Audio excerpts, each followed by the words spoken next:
¿cómo le va? Como siempre es un gusto saludarles desde nuestro estudio central en Caracas, Venezuela, y a esta hora, como acostumbramos en Telesur, revisemos temas económicos y financieros, números y qué hay detrás. Presentamos entonces temas gruesos, una franja, una ruta, epicentro de la segunda reunión ministerial China-CELAC, que tiene por escenario Santiago, capital de Chile. En Bolivia, 12 años de logros a raíz de la fundación del Estado Plurinacional. El presidente Evo Morales ha presentado su discurso ante la Asamblea Legislativa Plurinacional con números y hechos concretos que son demostrables científicamente. Estados Unidos sin fondos para seguir funcionando. Esto es lo que se conoce como shutdown. El Senado no aprobó la ley parche. Los demócratas se impusieron con su exigencia de garantizar protección a inmigrantes que Trump pretende echar del país. Y analizamos en nuestro expediente económico economía paraguaya. ¿Cómo está? ¿Qué números exhibe puertas afuera? Pero ¿cuál es la realidad puertas adentro?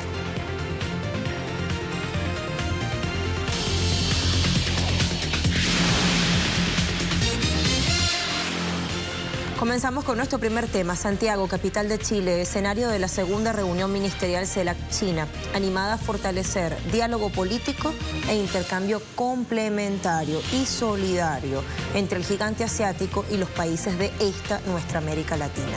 Una franja, una ruta, esa iniciativa china tiene un papel protagónico en el programa que revisan las delegaciones por estas horas en la sesión plenaria. Las delegaciones debaten sobre energías renovables, conectividad, infraestructura, agroindustria, medio ambiente y cooperación multilateral. Esperan lograr acuerdos que quedarán contenidos en la Declaración de Santiago. Habrá un balance de lo logrado y un bosquejo de lo que hace falta alcanzar para elevar las relaciones a una nueva altura. Asimismo, es posible que lo referente a la cooperación económica dentro de la iniciativa china, una franja o una ruta, esté incluido en un documento aparte. China haya lanzado su proyecto de una franja, una ruta, es de enorme interés para América Latina. Una franja y una ruta es una innovación de China muy apropiada para nuestros tiempos, donde es necesaria una mayor conectividad, mayores proyectos de infraestructura, de comercio, de inversión. Y por lo tanto es muy bienvenida. Juntos podemos trabajar en una globalización que beneficia a todos. No se parte de la nada. Ambas regiones estrechan lazos desde hace rato. Por ejemplo, hoy día más de 2.000 empresas chinas operan en territorio latinoamericano y la cooperación financiera es cada día mayor con la suscripción de acuerdos para el canje de monedas entre China y numerosos países latinoamericanos y caribeños. El establecimiento de bancos autorizados para las operaciones de liquidación en renminbi en la Argentina y Chile, así como la incorporación del Brasil y otros 6 países de la región al Banco Asiático de Inversión en Infraestructuras. Esto lo refería en este contexto el canciller chino Wang Yi. La segunda reunión ministerial del Foro China-CELAC surge por iniciativa del presidente Xi Jinping en 2014 para acercarse a las economías de esta región. En la primera reunión CELAC-China, celebrada en Beijing hace 3 años, el presidente Xi Jinping anunciaba su intención de aumentar la inversión en la región hasta los $250.000 millones en los próximos 10 años, así como incrementar el comercio bilateral en una década hasta lograr los $500.000 millones.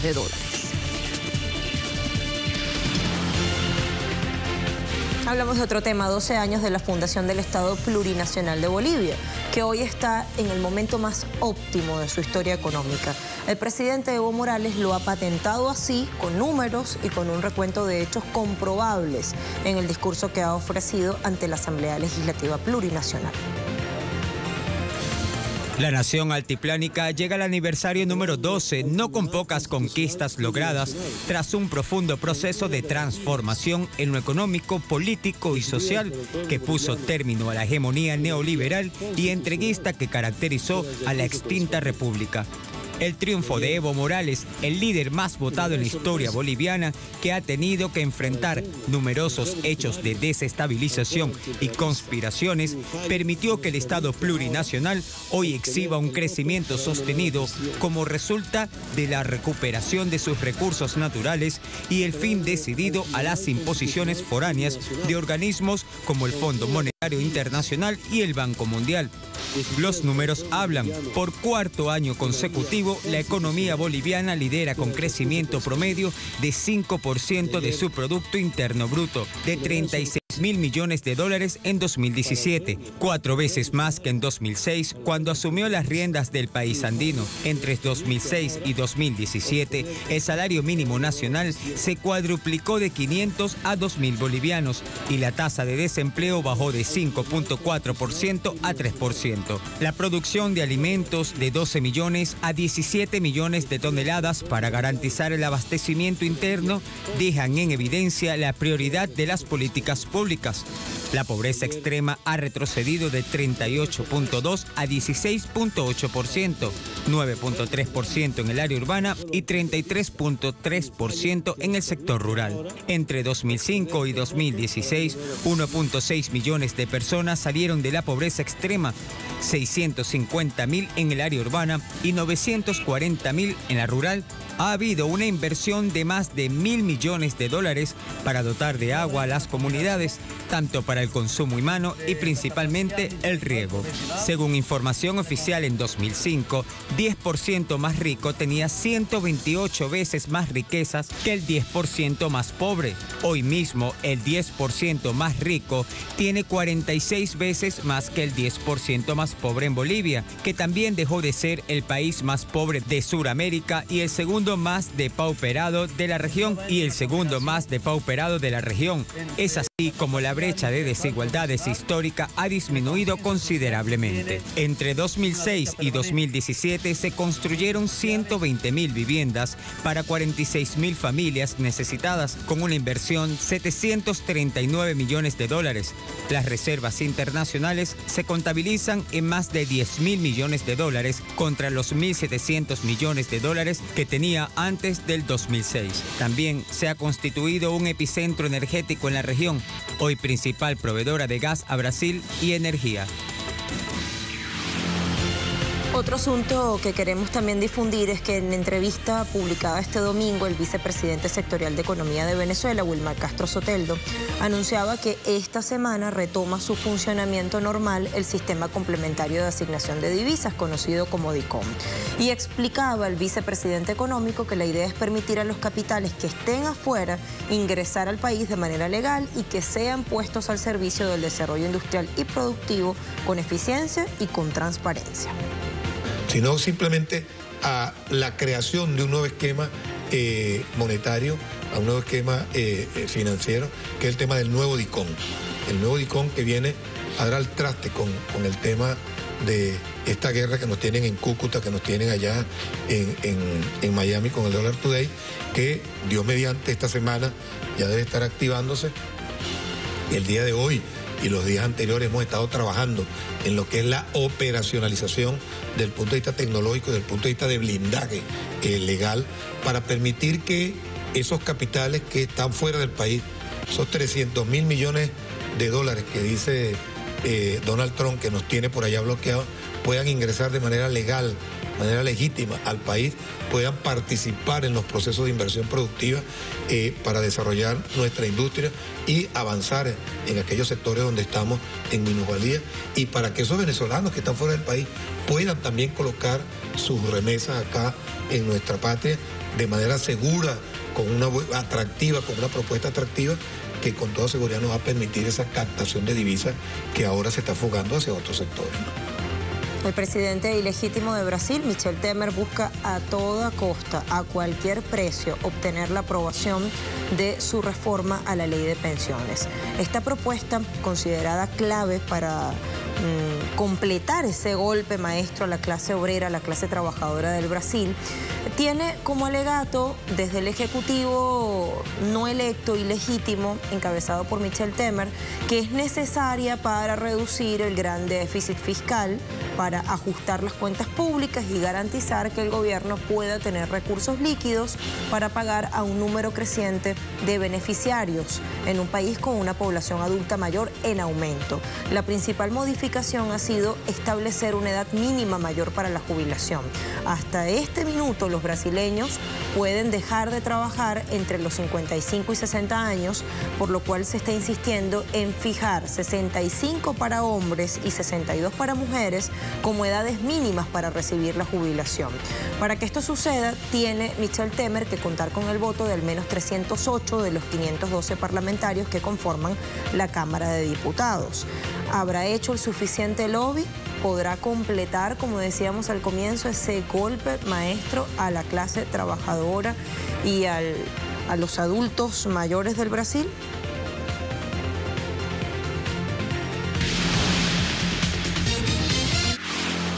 Qué importante esta información, en 107% se está cumpliendo el acuerdo OPEP Plus, después de todo un año ininterrumpido de puesta en marcha, con una recuperación de precios de unos $30 por barril en promedio. Esa información se desprende de la reunión del Comité de Seguimiento y Monitoreo que se llevó a cabo este fin de semana en Omán. Arabia Saudita y Rusia, las dos más grandes productoras de esta alianza, de este acuerdo OPEP Plus, una que hace parte de la organización intergubernamental y la segunda no, hablaron de la satisfacción por este resultado. Emiratos Árabes Unidos asume la presidencia de la OPEP y Venezuela queda como responsable de la presidencia alterna. Este comité va a monitorear la adherencia de los recortes que hemos establecido, que hemos acordado con los países a los que se adhieran, y hasta el momento, en noviembre, ha sido excelente. Espero que este mes sea genial. Aprovechemos que hemos dado entrada al tema, para revisar indicadores petroleros. Esta OPEP promedió $67.35 por cada barril. Esto es 0,81 centavos de dólar más respecto a la última sesión. En el caso del Brent, de referencia en Europa, $69,59 se está cotizando en Londres. Esto es arriba un centavo de dólar con 0,5 o con 0,5 digo. Y la cesta venezolana cerró la semana inmediatamente anterior en 395,86 yuanes. Esto es un aumento de 2,63 yuanes por cada tonel. Así están los indicadores. ¿Qué nos toca hacer? Nuestra primera pausa. Y a la vuelta vamos a hablar de Estados Unidos, que está viviendo una situación bastante compleja, bastante complicada. Shutdown, ¿qué es eso y por qué se da? Bueno, quédese con la expectativa, a la vuelta le hablamos.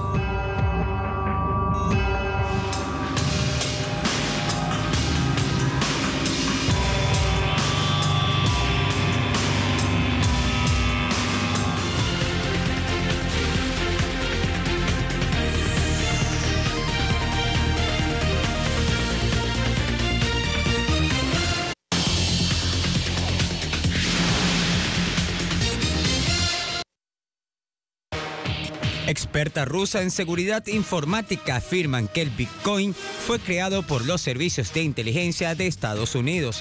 La destacada directora general del grupo de compañías InfoWatch y cofundadora de Kaspersky Lab, Natalia Kaspersky, aseguró que los servicios de inteligencia estadounidenses crearon el Bitcoin para otorgar un rápido financiamiento a los espías de Estados Unidos, de Inglaterra y de Canadá en diferentes países. Explica la experta que la criptomoneda fue privatizada por el Estado de la misma manera que Internet, el sistema de posicionamiento global y el proyecto de Onion Router. Asimismo, calificó al Bitcoin como dólar 2.0, cuyo tipo de cambio está regulado por los propietarios de las bolsas, y dijo que Satoshi Nakamoto, el creador del Bitcoin, es solamente un seudónimo colectivo de un grupo de criptógrafos estadounidenses que posee más de un cuarto de todos los bitcoins existentes, mientras que la mitad de toda la reserva pertenece a solo 927 personas. Bancos de India cierran cuentas que intercambian con Bitcoin ante los riesgos de procedencia de las transacciones. Según informes locales, la noticia surge tras la petición del abogado Vibha Chatterjee, quien recientemente presentó un litigio de interés público en Calcuta para imponer regulaciones inmediatas sobre el Bitcoin y otras criptomonedas, mientras su ministro de Finanzas, Arun Jaitly, se refirió al Bitcoin como un esquema Ponzi antes del final del año pasado.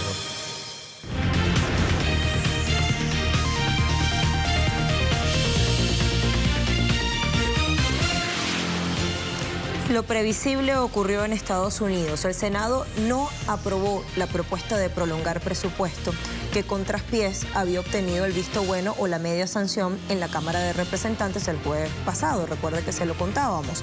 Pero se sabía que en el Senado la cosa no estaría fácil y finalmente esa instancia legislativa rechazó el proyecto, lo cual generó un shutdown o apagón parcial del gobierno solo en sus funciones no esenciales por la falta de fondos.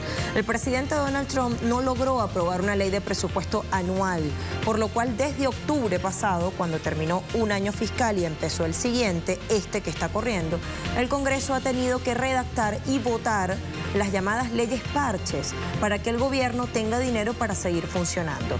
Los demócratas condicionan su voto a favor de esta ley parche que toca ahora a una reforma migratoria que garantice una alternativa a esos jóvenes inmigrantes llamados por Barack Obama Dreamers, que están indocumentados pero que llegaron siendo muy niños a territorio estadounidense y ahora tienen hasta el 5 de marzo para salir del país, según lo dicho por Trump, porque ese día expira ese plan de resguardo aprobado por Obama.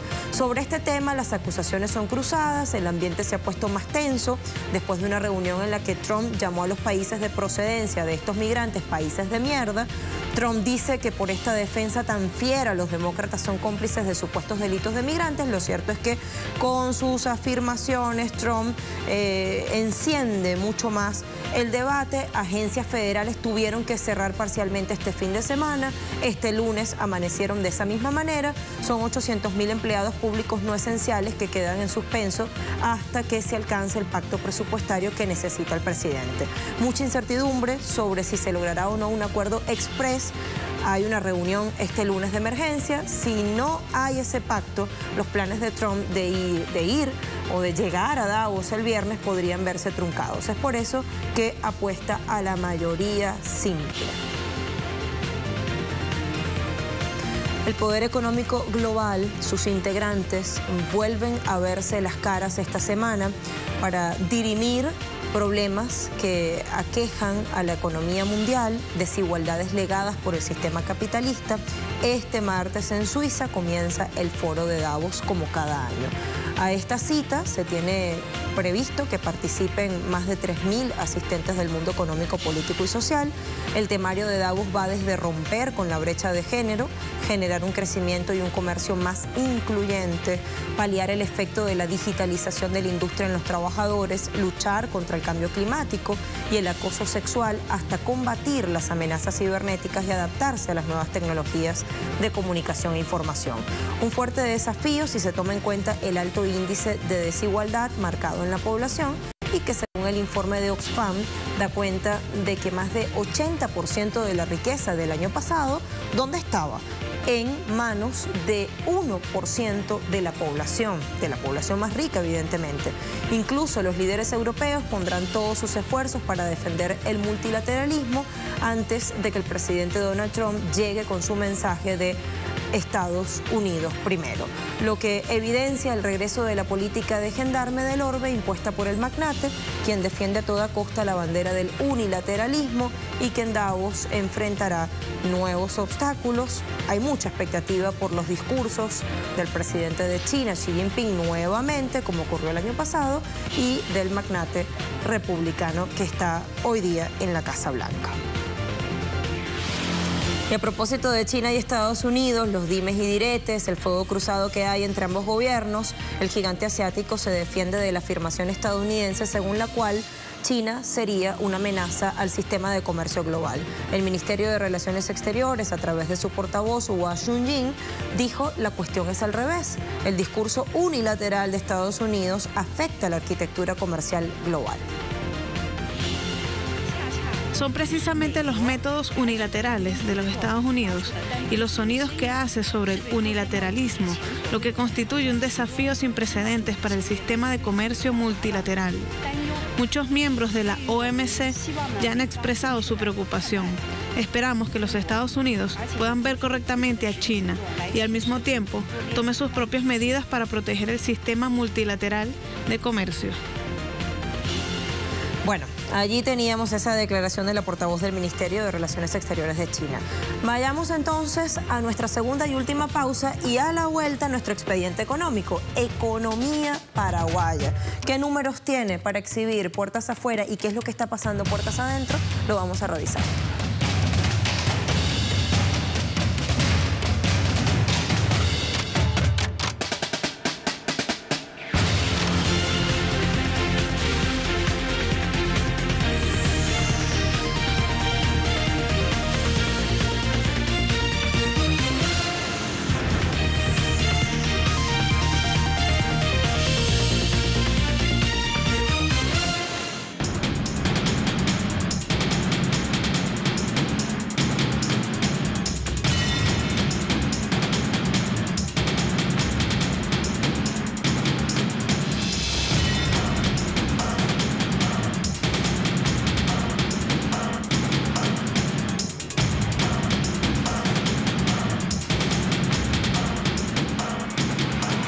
Paraguay ha mostrado un crecimiento económico sostenido desde 2013. Se proyecta hacia afuera con signos muy positivos, pero la realidad puertas adentro es completamente distinta. Palabras que la definen: pobreza y desigualdad. Son todavía asignaturas pendientes por resolver, por ende, Paraguay es otro claro ejemplo de eso que hemos venido tratando acá en Impacto Económico: crecimiento empobrecedor. Acá un repaso de esos números que confirman esto que estamos describiendo de manera introductoria. Paraguay tiene una economía primaria dependiente regida por un modelo agroganadero exportador. Carne bovina y soja son los principales productos de su escasa canasta de ventas, pero las ganancias de este sector se concentran en pocas manos. Según el informe Desterrados, Tierra, Poder y Desigualdad en América Latina, presentado por la organización internacional Oxfam, 71.3% de los terrenos cultivables está controlado por 1% de los terratenientes, un dato registrado también en los censos agrícolas y denunciado ampliamente por las centrales campesinas de Paraguay. Ese 1% se ha reservado para sí la mayor cantidad de divisas y a su vez se ha dedicado a potenciar los sectores financieros e inmobiliarios, toda vez que incrementa la deforestación, el desplazamiento de la agricultura familiar y deja a un lado la necesidad de abrir nuevas plazas de trabajo. Esto hace parte de la política de otorgamiento de mayor poder al empresariado local, políticas propiciadas por el presidente Horacio Cartes desde que asumió la presidencia en 2013. Un plan que le ha llevado a conseguir elogios por parte del Banco Mundial y el Fondo Monetario Internacional, pero cuestionamientos de los paraguayos, pues su política redistributiva no ha permitido incorporar el crecimiento a los sectores de menores recursos. Paraguay celebrará elecciones generales este año. El Partido Colorado, actualmente en el gobierno, pretende seguir esa ortodoxia neoliberal aplicada por Horacio Cartes, que se traduce en endeudamiento, baja inversión social y pobreza. Evidentemente, lo económico siempre determina lo político electoral. Vamos a revisar estos otros números. Desde la asunción del poder, Cartes ha puesto en marcha una política de endeudamiento sostenido. Así lo confirman los números. Paraguay tiene una base poblacional de 6.906.622 habitantes, de acuerdo con los datos de la Dirección General de Estadísticas, Encuestas y Censos, considerando el monto de la deuda pública acumulada, que a diciembre de 2017 ascendió a 7.092 millones de dólares. Se tiene como resultado una deuda per cápita de $1.026 por habitante. La deuda per cápita, según estos mismos datos, creció alrededor del 15% en comparación con el 2016, cuando llegó a $885. Esto quiere decir que cada paraguayo al nacer ya hereda la cifra señalada como deuda contraída por las autoridades. Además, teniendo en cuenta la estructura de la población paraguaya por rango de edad que informa la Dirección General de Estadísticas, Encuestas y Censos. La mayor parte de la deuda, o el mayor peso, 72.6%, recaerá sobre la población más joven, de 0 a 34 años de edad, de los cuales 50% de ellos todavía no forman parte de la fuerza laboral del país, ya que son menores de 18 años. Pese a ello, el gobierno paraguayo, apoyado en reportes internacionales y calificadora de riesgos, avanza en sus planes para incrementar la deuda con una nueva emisión de bonos soberanos por unos $600 millones, proyectada para este 2018. Si hablamos de programas sociales, Paraguay se halla entre los primeros 3 países de la región que menos inversión realiza. Según estudios de la Comisión Económica para América Latina y el Caribe, CEPAL, y el gobierno de Cartes, parece no hacer nada para alejar al país de esa posición. Entre 2003 y 2004, el país tenía un promedio de inversión social pública de $129 per cápita. En el 2013, aumentó a solo $305 por habitante. En contraposición, el promedio en la región de $374 pasó a ser de $969 en el mismo periodo señalado. Pese a esos números que reclaman aumentos presupuestarios, el gobierno se mantiene en el camino de recortes a la inversión y al gasto social, mientras desde la Hacienda paraguaya se afirmaba que el gobierno no tenía dinero para invertir más en salud. La ministra Lea Jiménez otorgó aumentos a instituciones como el Jurado de Enjuiciamiento de Magistrados y el Tribunal de Justicia Electoral. De eso se trata el plan financiero que prepara el gobierno para el próximo mes de febrero, de favorecer a unos y perjudicar a otros. Desde el gobierno se habla de un manejo correcto, responsable y prudente de las finanzas públicas, pero ¿a costa de qué? Dice que realizará recortes a las entidades cuyos programas dependen de los impuestos para su financiamiento, pues asegura que es esencial para cubrir unos $40 millones adicionales que contempla el proyecto aprobado por el Congreso para los nuevos salarios. Todo un contexto que propicia cada vez más desigualdad social. De acuerdo con la CEPAL y el Fondo Monetario Internacional, el desempleo aumentó a 8.4% y la proporción de la deuda en los hogares subió de 10% del PIB en 2005 a 60%. Según sondeos de opinión, la pobreza total durante el gobierno de Horacio Cartes se incrementó con relación al año 2016, de 26.58% a 28.86%. Lo que es igual a 1.950.000 paraguayos pobres. La pobreza extrema pasó del 60% que registraba en el año 2006 a 40% en el 2016 y aún hay extrema pobreza rural equivalente al 12%. Y por si fuera poco, sumemos estos datos. Paraguay cerró 2017 con una inflación del 4,5%, por encima del 3,9% registrado en 2016 y superior también al objetivo de los 4 puntos que fijó el Banco Central Paraguayo para este ejercicio fiscal. Los paraguayos también tuvieron que pagar elevados precios por el combustible, los servicios públicos en general, alimentos. Y el país crece. Sí, de hecho, ya el Banco Central del Paraguay estimó que la economía subirá exactamente 4,5% este año. Pero aún tiene a cuestas esa realidad social tan dura que parece estar instalada allí e incluso agravarse priorizando al capital poderoso del país, porque esto es lo que se está haciendo desde el Ejecutivo. Veremos qué pasa en este año electoral. Así cerramos nuestro impacto económico con este expediente. Gracias.